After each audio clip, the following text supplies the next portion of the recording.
Guys and welcome back है तुम्हारे favourite channel एनिमिटी पे। तो जैसा कि हमने हमारे पिछले पार्ट में देखा था कि कैसे ब्लैक बुल स्क्वाड एक साथ मिलकर वेटो जो आई ऑफ द डार्क सन का एक स्ट्रॉन्गेस्ट मेंबर है उसे हरा देते हैं एंड नोएल और कैप्टन यामी दोनों के एकदम नए और स्ट्रॉन्गेस्ट अटैक्स अनलॉक हो जाते हैं एंड हम पहली बार आस्था के अंदर के डीमन को भी देखते हैं जिसकी मदद से ही आस्था ने वेटो को हराया होता है। लेकिन हाँ, ये मत सोचना कि ये डीमन अच्छा है एंड इस तरह ये लोग अपने मैजिक स्टोन कलेक्ट करने वाले मिशन में सक्सेसफुल हो जाते हैं एंड इसके बाद ये सब खुशी खुशी वापस अपने बेस पे लौट जाते हैं। वापस आने के बाद ये सारे के सारे ब्लैक बुल्स मेंबर बहुत खुश होते हैं सिवाय गॉर्डन के, जिसको ये लोग अपने साथ ले जाना ही भूल गए थे एंड ये बेचारा इतना धीरे बोलता है कि इन सबको इसकी कोई बात सुनाई नहीं देती एंड भले ये दिल का इतना अच्छा है लेकिन फिर भी सब इससे डरते हैं। सुनो तुम सारे गधों, आराम करो, मैं जरा रॉयल कैपिटल जा रहा हूँ। चार्मी, उन सारे आई ऑफ द डार्क सन के मेंबर्स को मेरे साथ लेके चलो। यामी सर, मैं भी आपके साथ चलूंगा। ठीक है चलो Astha. Funeral, okay sir. And फिर आस्था, यामी, फिनरल और चार्मी रॉयल कैपिटल आ जाते हैं एंड फिर फिनरल अपनी आवारागर्दी करने निकल जाता है एंड फिर ये तीनों विज़र्ड किंग से मिलने आ जाते हैं। तो तुम लोगों ने वेटो को खत्म कर दिया, बहुत अच्छे ब्लैक बुल्स। यामी, तुम्हारी स्क्वाड सच में कमाल है और तुम्हारी बाइंडिंग मैजिक भी बहुत कमाल है। छोटी बच्ची, आप कौन हो? यामी, ये बच्ची बहुत छोटी नहीं है मैजिक नाइट बनने के लिए, ये 20 साल की है। खैर, ये लो तुम्हारा magic stone Julius. Oh thank you Yami, बहुत अच्छे ब्लैक बुल्स, आप लोगों ने बहुत अच्छा काम किया है, खास करके तुमने यामी, तुम सच में बहुत स्ट्रांग हो गए हो। जब मैंने तुम्हें कैप्टन बनाया था तो लोगों ने मुझे बहुत मना किया और मुझसे कहा कि मैं गलत डिसीजन ले रहा हूँ, कि मैं एक आउटसाइडर को एक कैप्टन बना रहा हूँ, लेकिन मुझे पता था कि तुम एक बहुत अच्छे कैप्टन बनोगे। ओए जूलियस, अब मेरी इतनी तारीफ मत करो, करना है तो मेरे स्क्वाड की करो, ज्यादातर काम इन्हीं लोगों ने किया था वहाँ। आस्था, तुम सच में कमाल हो, तुम हर दिन और ज्यादा करीब आ रहे हो विज़र्ड किंग बनने के, जिसको सुन के आस्था बहुत खुश हो जाता है। विज़र्ड किंग सर, मैं जानता हूँ आप बहुत बिजी हो, लेकिन क्या मैं आपसे एक चीज मांग सकता हूँ? हाँ हाँ क्यों नहीं आस्था, क्या चाहिए तुम्हें? मुझे चाहिए आपका एक ऑटोग्राफ। इधर आओ, मैं तुम्हारे मुंह पे तुम्हें ऑटोग्राफ देता हूँ। अरे लेकिन तभी मार्क्स अपने मैजिक से इन लोगों से कांटेक्ट करता है। सर, किटन टाउन के ऊपर डायमंड किंगडम ने अटैक कर दिया है। अरे नहीं, उन्हें कहीं से पता चल गया होगा कि हमने हमारे सारे सोल्जर्स को रॉयल कैपिटल बुला लिया था। एंड इधर हम देखते हैं मॉन, ट्यूज और वेंट्स अपने डायमंड किंगडम के सोल्जर्स के साथ किटन टाउन पर अटैक कर देते हैं एंड ये तीनों के तीनों बहुत स्ट्रॉन्ग होते हैं एंड ये तीनों डायमंड किंगडम के कैप्टन होते हैं। मॉन अपने लाइटनिंग मैजिक से क्लोवर किंगडम के बैरियर को एक बार में तोड़ देता है एंड ये सारे के सारे लोग ढेर सारे डायमंड किंगडम के सोल्जर्स के साथ किटन टाउन पर अटैक कर देते हैं। जल्दी आओ मैजिक नाइट्स, मैं लड़ने के लिए मर रहा हूँ। मार्क्स, वहाँ पर कोई और स्क्वाड है क्या? जी हाँ विज़र्ड किंग सर, किस्मत से हमारी बेस्ट स्क्वाड गोल्डन डॉन वहाँ पर है, तब ज्यादा चिंता की बात नहीं है, लेकिन हमें कुछ तो रीइंफोर्समेंट भेजने ही होंगे। मैं रॉयल कैपिटल छोड़ के जा नहीं सकता। मैं जाऊंगा जूलियस। लेकिन यामी, तुम तो अभी अभी एक मिशन से आए हो और तुम काफी थके होगे। नहीं जूलियस, मैं बिल्कुल भी नहीं थका हूँ और मेरा जाना जरूरी है क्योंकि मुझे विलियम से कुछ जरूरी बात भी करनी है। एंड इधर हम देखते हैं वेंट्स के आगे हमारा यूनो आ गया होता है। हट जाओ मेरे सामने से अगर मरना नहीं चाहते। वो तो हम अभी देख लेते हैं। Wind magic, wind driller and यूनो अपने सिर्फ एक अटैक से वेड्स और उसके सोल्जर्स को रोक देता है। ये लड़का तो बहुत स्ट्रांग है, अब मजा आएगा। यूनो भी वैसे काफी स्ट्रांग हो गया है एंड आस्था भी यूनो की पावर को देखकर बहुत खुश हो जाता है। ठीक है मैं चलता हूँ जूलियस। यामी सर, मैं भी चलूंगा। नहीं, तुम बहुत ज्यादा इंजर्ड हो, तुम्हारा ध्यान कौन रखेगा वहाँ? मैं यामी सर, आस्था की सीनियर। चार्मी, मैं आस्था का खुद से भी ज्यादा ध्यान दूंगी। ओके ठीक है, फिर चलो तुम दोनों भी। और तुम लोग जानते होगे भाई, चार्मी वहाँ सिर्फ और सिर्फ यूनो से मिलने जा रही होती है। यूनो, तुम मेरी मैजिकल पावर्स क्यों नहीं यूज करते? कुछ तो बोलो। कुछ तो। मेरे साथ मजाक मत करो और कभी तो थोड़ा सा स्माइल कर दिया करो। एंड इधर हम देखते हैं गोल्डन डॉन की स्क्वाड और इन सारे डायमंड किंगडम के सोल्जर्स के बीच बहुत भयानक लड़ाई हो रही होती है एंड विलियम्स और गोल्डन डॉन का वाइस कैप्टन लैंग्रेस यहाँ ऊपर एक साथ खड़े होते हैं। शायद अब हमें भी चलना चाहिए लैंग्रेस, जैसा आप कहिए सर। एंड ये दोनों भी बैटल फील्ड में उतर जाते हैं एंड इधर हम फिनरल को देखते हैं जो अपनी आदत से बाज नहीं आने वाला था, लेकिन तभी ये दोनों लड़कियां यामी सर को देख के वहाँ से भाग जाती है। ये क्या यामी सर, आपने डरा के भगा दिया उन दोनों बेचारी को। चुप रहो और चुपचाप हमारे साथ किटन टाउन चलो। हाँ लेकिन क्यों? जैसा कहा है वैसा करो। एंड इधर हम देखते हैं यूनो और वेड्स की लड़ाई हो रही होती है, लेकिन तभी वहाँ पर मॉन आ जाता है। क्या यार वेड्स, तुम्हें शर्म नहीं आ रही? एक बच्चे को नहीं हरा पा रहे तुम? किसने कहा मैं इसको नहीं हरा पा रहा? मॉन, और मेरे और इस बच्चे के बीच में मत आओ। माफ करना बच्चे, लेकिन हमारे पास ज्यादा टाइम नहीं है। आओ देखते हैं तुम मेरे अटैक से अपने साथ अपने लोगों को बचा पाते हो कि नहीं। एंड मॉन यूनो के ऊपर एक बहुत ही स्ट्रॉन्ग लाइटनिंग अटैक यूज कर देता है। शिल्फी, चिंता मत करो मेरे डार्लिंग। एंड शिल्फी की मदद से यूनो आसानी से मॉन के एरोस को रोक देता है, उल्टा उसके कुछ सोल्जर्स को इंजर्ड कर देता है। ये क्या,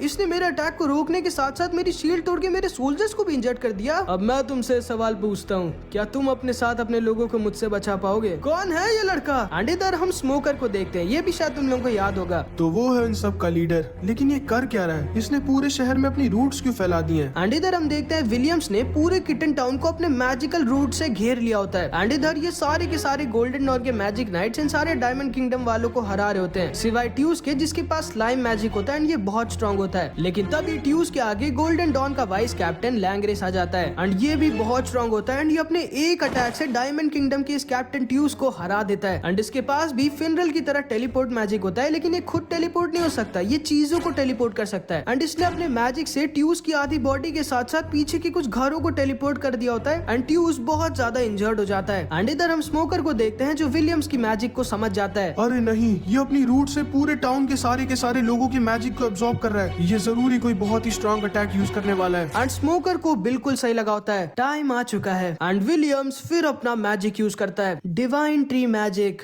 गॉड्स ट्री। एंड विलियम्स अपने मैजिक से किटन टाउन से भी बड़ा एक पेड़ उगा देता है जो कोई नॉर्मल पेड़ नहीं होता। ये पेड़ सारे के सारे डायमंड किंगडम के सोल्जर्स को एक एक कर पकड़ने लगता है। बाप रे, इतना स्ट्रॉन्ग मैजिक। अरे नहीं, मुझे जाना होगा। एंड वेड्स विलियम की तरफ जाने लगता है। तुम कहीं नहीं जा रहे हो बच्चे, आज मैं तुम्हें मार के ही रहूंगा। एंड इधर हम देखते हैं ये तीनों भी किटन टाउन आ जाते हैं। अरे बाप रे, इतने बड़े पेड़ उगते हैं क्या यहाँ पर? हाँ, वो फ्रूट्स इंसानों जैसे क्यों लग रहे हैं? पागलो, ये गोल्डन डॉन के कैप्टन विलियम का मैजिक है। क्या इतना तगड़ा मैजिक? तुम लोग अपना ध्यान रखना, ठीक है? मैं जरा ऊपर विलियम से मिल के आता हूँ। एंड यामी सर विलियम्स की तरफ चले जाते हैं एंड ये तीनों नीचे आके लोगों की मदद करने लगते हैं। तुम ठीक तो हो ना क्यूटी? हाँ, वैसे मैं फ्री हूँ, अगर तुम चाहो तो मेरे साथ एक डे।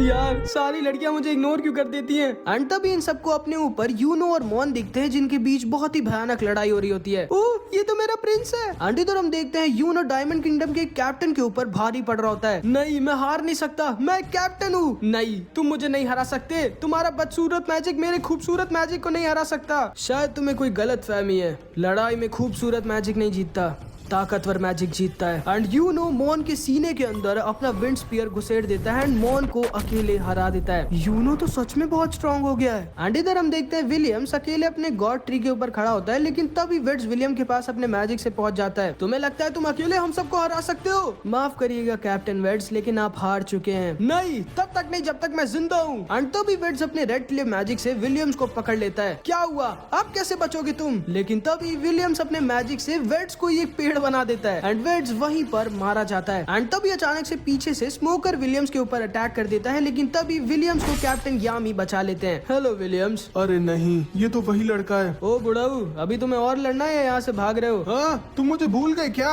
ये देखो। एंड स्मोकर यामी को वो स्कार दिखाता है जो यामी सर ने स्मोकर को बहुत सालों पहले दिया था।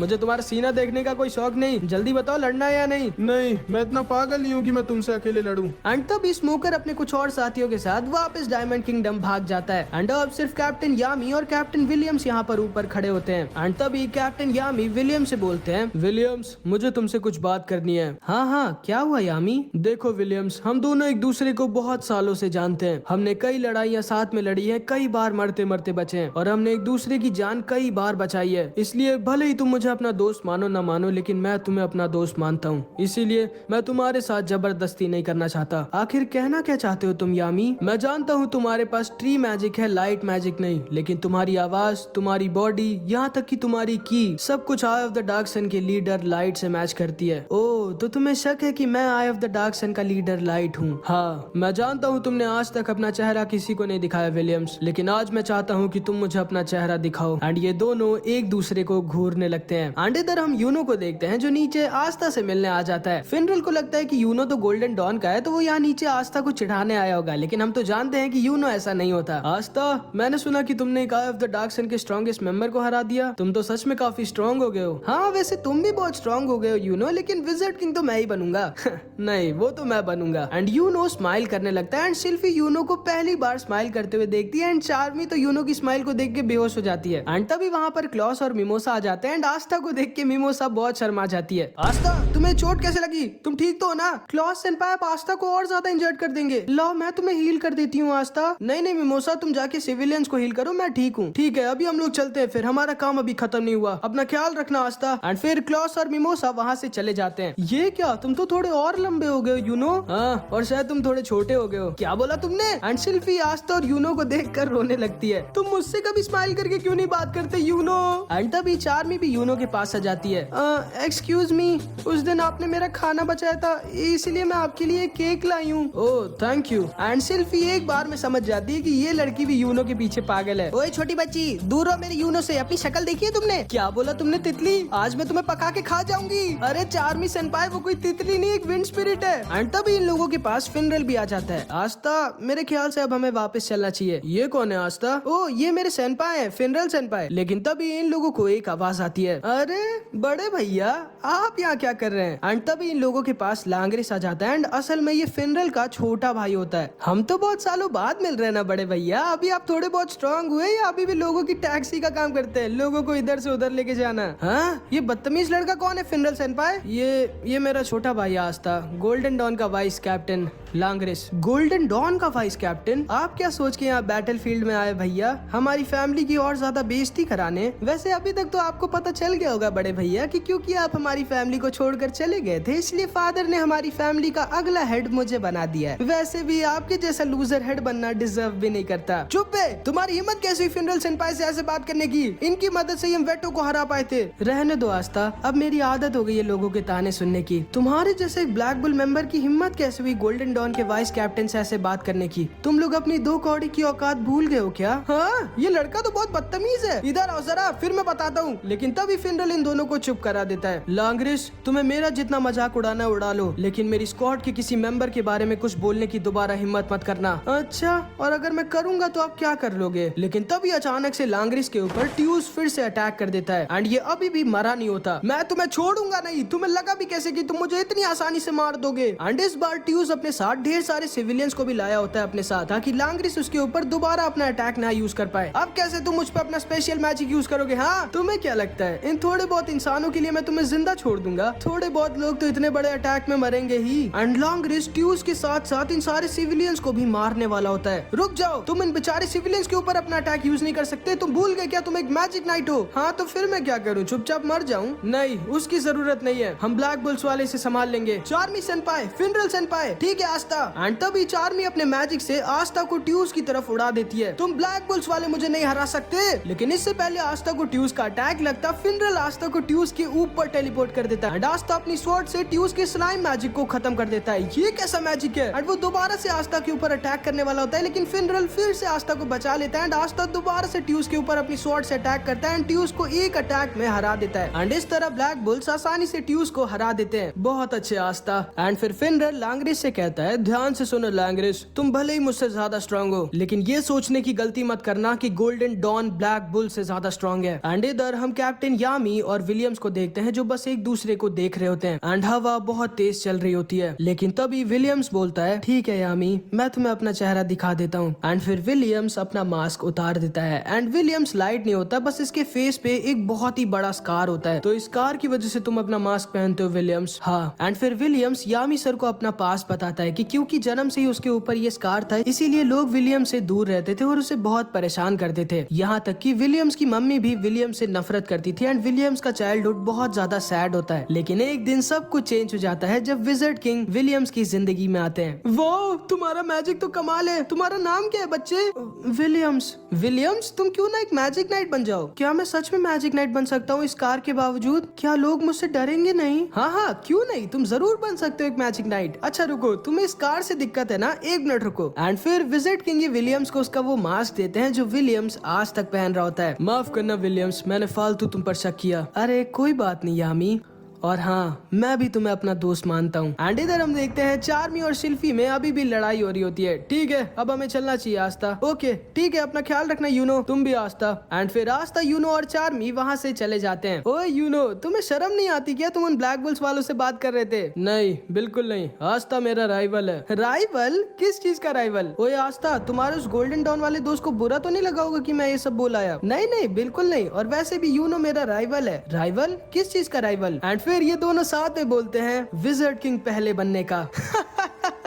शायद तुम कॉमनर्स के अंदर सच में शर्म नहीं होती। तुम लोग सोच भी कैसे सकते हो कि तुम लोग विजर्ड किंग बन सकते हो? लेकिन यूनो इसको कुछ भी रिप्लाई नहीं देता। एंड फिर ये दोनों वहाँ से चले जाते हैं। एंड इधर हम विजर्ड किंग और मैक्स को देखते हैं। सर, हम जीत गए, किटन टाउन अब सेफ है। पता नहीं क्यों मार्क्स, लेकिन मुझे अभी भी कुछ गड़बड़ लग रही है। एंड फिर इधर हम डायमंड किंगडम के बेस पे देखते हैं जहाँ पर एक आदमी बोल रहा होता है, बहुत अच्छे, सब कुछ प्लान के मुताबिक हुआ है, अब टाइम है असली अटैक का। एंड इधर ही हम मार्स को भी देखते हैं। शायद ये भी तुम लोगों को याद होगा। फिर हम देखते हैं हैं आस्था और कैप्टन यामी क्लोवर किंगडम के बेस्ट डॉक्टर के पास जा रहे होते हैं आस्था के हाथों को दिखाने। प्लीज कैप्टन यामी, मुझे डॉक्टर से डर लगता है। मरने से नहीं लगता क्या? चुप हो जाओ वरना मैं तुम्हें मार डालूंगा। एंड फिर यामी सर और आस्था डॉक्टर ओमेन के पास आ जाते हैं जो क्लोवर किंगडम के बेस्ट डॉक्टर होते हैं। हेलो डॉक्टर, इस गधे को जरा ठीक कर देना। हाँ क्यों नहीं, इधर आओ आस्था। एंड फिर डॉक्टर ओमेन आस्था का अपने वाटर हीलिंग जेलीफिश मैजिक से चेकअप करने लगते हैं। एंड तभी वहीं बगल से फिनरल भी निकल रहा होता है एंड वो चुपके से आस्था और डॉक्टर ओमेन की बातों को सुन लेता है। एंड डॉक्टर ओमेन की बात को सुन के आस्था और फिनरल दोनों एकदम शॉक्ड रह जाते हैं। एंड फिर ये चारों के चारों वापस ब्लैक बुल्स के बेस पर लौट आते हैं। एंड इधर इतने बड़े मिशन को जीतने की खुशी की वजह से इसीलिए सारे लोग फुल पार्टी कर रहे होते हैं। वाह, इतना सारा खाना, मैं तो पागल हो जाऊंगी। थैंक यू यामी सर, आपकी जय हो। वाह, आज तो मजा आ गई। ओए मैग्मा, मुझे जान से मार के तुम ये मीट ले सकते हो। पागल हो गया? ये देखो तुम सब, मीट पिकॉक। एंड ये सारे के सारे लोग बहुत मजे कर रहे होते हैं। आस्था, तुम्हारे हाथ टूटे हुए इसीलिए शायद तुम खा नहीं पा रहे होगे, इसीलिए सिर्फ इस बार मैं तुम्हें अपने हाथों से खिला सकती हूँ। वो अब मैं अपने पैरों से भी खा सकता हूँ। बढ़ते प्रदूषण, खराब। फिर ये लोग साथ में बहुत मजे करते हैं, लेकिन तभी आस्था वहाँ से जाने लगता है। ठीक है गाइस, अब मैं चलता हूँ, आप लोग पार्टी करो। एंड फिर आस्था वहाँ से चला जाता है। आज आस्था इतना दुखी दुखी क्यों लग रहा है? हाँ मुझे भी, कहीं उसको भूख तो नहीं लगी है? चिंता मत करो तुम सब, आस्था बहुत स्ट्रांग है, उसे कुछ नहीं हुआ है। लेकिन फिर भी नोएल को आस्था की चिंता होने लगती है। लेकिन तभी फिनरल खड़ा होता है और इन सब से बोलता है, मुझे आप सबको कुछ बताना है। एंड फिनरल इन सबको वो बात बता देता है जो उसने डॉक्टर ओमेन और आस्था के बीच चुपके से सुनी थी। माफ करना आस्था, वेटो ने तुम्हारे हाथों के ऊपर एक बहुत ही एंशिएंट और अनब्रेकेबल कर्स का यूज किया है और तुम्हारे हाथों की हड्डियां पूरी तरह से चकनाचूर हो चुकी हैं। मैं कहना तो नहीं चाहता, लेकिन अब तुम्हारे हाथ कभी नहीं ठीक हो सकते। एंड असल में आस्था के दोनों हाथ खराब हो गए होते हैं एंड आस्था अब दोबारा कभी अपने हाथों का यूज नहीं कर सकता, मतलब वो अपनी स्वॉर्ड तक को अब यूज नहीं कर सकता। एंड इस चीज को सुनते ही ये सारे के सारे लोग एकदम शॉक्ड रह जाते हैं। अरे नहीं, अब हम कुछ नहीं कर सकते। आखिर ऐसा क्यों हुआ? उस बेचारे के पास कभी मैजिक नहीं था और जब उसको फाइनली उसकी स्वॉर्ड मिली तो उसके साथ ये हो गया आस्था। एंड ये सारे के सारे लोग बहुत दुखी हो जाते हैं। एंड इधर हम आस्था को देखते हैं जो चुपचाप बैठकर बस ये सोच रहा होता है कि आखिर उसके साथ ऐसा क्यों हुआ और क्या वो बिना हाथों के यूनो को कभी हराकर विजिट किंग बन पाएगा। एंड ये सारे के सारे लोग छुप के आस्था को देख रहे होते हैं। आस्था रो रहा है क्या? और अगर तुम लोगों को भी लग रहा है कि आस्था रो रहा है तो तुम लोग बहुत गलत हो भाई। तुम लोग शायद भूल गए हमारे आस्था भाई का मैजिक ही है कभी ना गिव अप करना। एंड आस्था खड़ा होता है और जोर से चिल्ला के बोलता है, भाड़ में गए मेरे दोनों हाथ। किस्मत, तुम्हें क्या लगता है तुम मुझे हरा सकती हो? नहीं, मैं अभी भी गिव अप नहीं करने वाला। मेरे हाथ नहीं है तो क्या हुआ, मैं फिर भी कुछ भी कर बहुत ज्यादा स्ट्रॉन्ग बनूंगा और एक दिन जरूर बनूंगा the wizard king. And in सबको अपनी आंखों पर यकीन नहीं हो रहा होता कि आज तक कितना ज्यादा कमाल है। एंड मैं बता दूं भाई, यही वो सीन था जब मुझे इस एनिमे सीरीज से प्यार हो गया था, मतलब एकदम तगड़ा वाला प्यार। एंड तभी कैप्टन यामी कहते हैं, मुझे पता है इस लड़के में कुछ तो बात है। लेकिन तभी हम वेनेसा को देखते हैं। चिंता मत करो आस्था, मैं एक को जानती हूँ जो तुम्हें शायद ठीक कर सकती है। इसके बाद अगली सुबह हम देखते हैं ब्लैक बुल्स के बेस पे कोई नहीं होता। कैप्टन यामी सारे के सारे लोग का है मुझे नहीं पता। लेकिन तभी आस्था को नोएल और फिनरल दिखते हैं एंड आस्था चुपके से इन दोनों की बात सुनने लगता है। ये सारे के सारे लोग कितना झूठ बोलते हैं, मुझे यहाँ काम से जाना है, मुझे वहाँ काम से जाना है। मैं जानता हूँ कि ये सारे के सारे लोग आस्था के लिए इलाज ढूंढने गए हैं, जिसको सुन के आस्था एकदम शॉक्ड रह जाता है कि इन सबको कैसे पता चल गया। आखिर सारे के सारे लोग गए कहाँ हैं? देखो,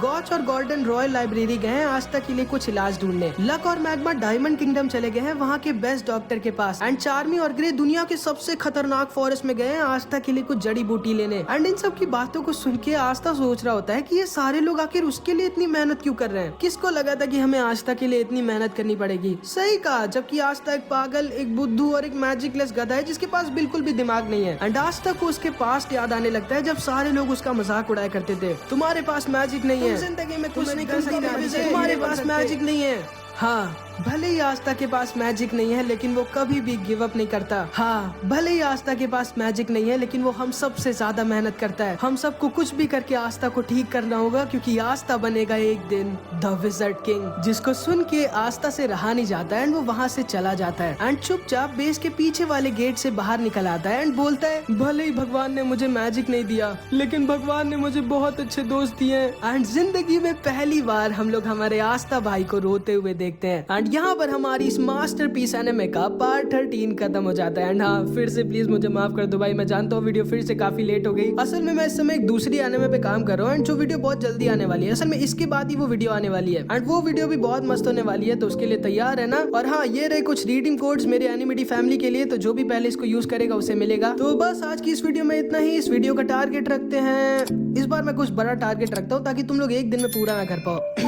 ठीक है, इस वीडियो का टारगेट है 5000 कमेंट्स एंड मैं बता दे रहा हूँ भाई, पार्ट 14 बहुत मस्त होने वाला है। तो ठीक है, मिलते हैं अगली वीडियो में। तब